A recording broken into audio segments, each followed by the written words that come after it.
guys, how are you all? Before jumping into today's topic, I would like to draw your attention to the fact that this channel has reached its first 50 plus subscribers mark. This number may not look that huge to you, but to me, it is quite significant. That too, getting 50 plus subscribers within a month of starting this channel is like a cherry on the top. So to all of you out there who took your precious time to watch the contents uploaded on Lawand and for subscribing to Lawand channel and therefore for being a part of this growing community, I thank you so much and I hope you too are gaining some valuable information through this channel. Now without further ado, let's jump into today's topic, which is about the top 10 laws which Indians need to know. Stay till the end of the video because the last point which I am going to mention can come to your help to a great deal. So stay tuned and let's get started. Let's start with number 10. According to the laws made by the Supreme Court, a woman cannot be arrested after sunset and before sunrise. That means women cannot be arrested at night. But there is a small twist to this law, and that is, if in case the woman has committed a serious crime, then the police may arrest that woman provided that the police has a written warrant wherein it is explained as to why the arrest is necessary at night. Next, a woman offender can only be arrested by women police officers. In order to protect the privacy and decency, a woman offender can be arrested by women officers only, and that too, as said in the previous point, between 6 am to 6 pm. Next law, according to Indian Sarais Act of 1867, you can ask to use drinking water and washroom facility for free at any hotel. But some hotels do have objection regarding this law, given the matters of security concerns among others. The central government considered repealing this law, but as of date it stays in force. Okay, now what do we have under point 7? Oh, it is about maintenance. When we hear family matter cases, we generally tend to hear matters related to maintenance too. It is a popular notion that maintenance means a husband is ordered to pay a certain amount of money to wife. Oh wait, that's only one side of the story. We need to know that the maintenance law in India placed on the duty of a man to provide maintenance to his parents, wife and children when they are unable to maintain themselves. One more interesting point. Under Section 24 of the Hindu Marriage Act of 1955, even a husband could seek maintenance from his wife. Looks like the Hindu Marriage Act has a sense of maintaining equality.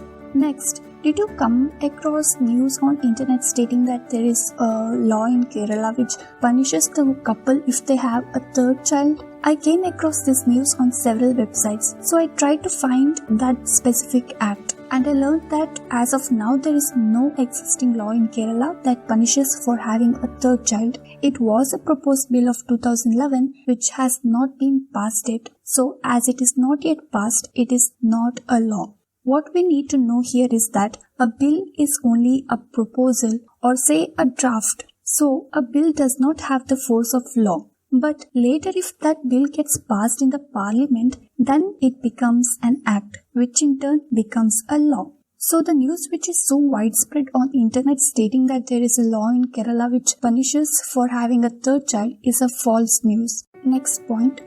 Age of consent for sex of a girl in India is 18 and not 16. It was 16 earlier, but later under the Criminal Law Amendment Act of 2013, the Parliament has set 18 as the age limit. That means one will have to face a rape case even though he thought that there was a consent from the minor girl. The point here is that the consent of a minor is immaterial in this case.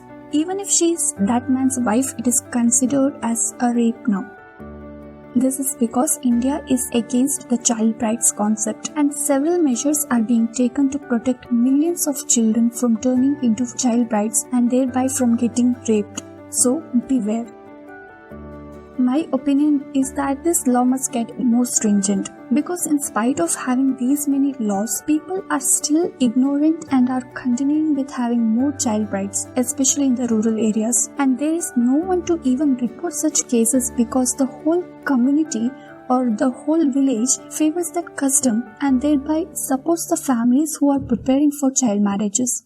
So, unfortunately, even now these cases do happen and still the society is turning the blind eye to it. So, along with making laws, it is also necessary to educate these communities regarding the evil consequences which their daughters have to face unknowingly.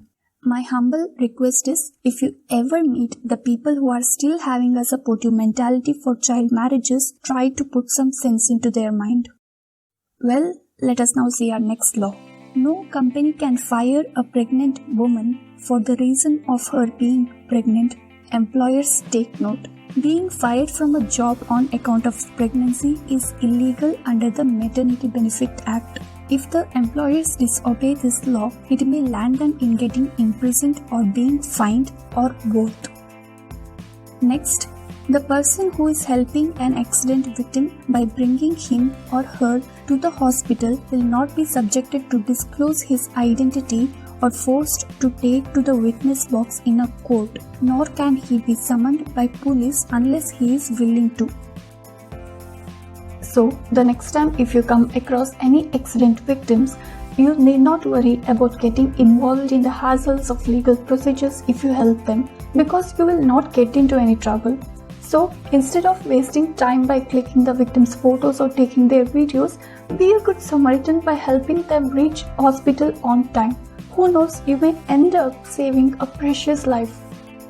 Well, next, what do we have as our second point? Heard of National Commission for Women or NCW? Under the National Commissions for Women Act of 1990, we can register complaints under various heads such as acid attack, attempt to rape, bigamy, cybercrime, desertion, divorce, and many more other problems. It has an online complaint registration system available on its website. This system also provides for speedy and easy registration of complaints through Commission's email address from any part of India or the world. The non-resident Indians or NRIs cell of NCW also registers complaints online on this website.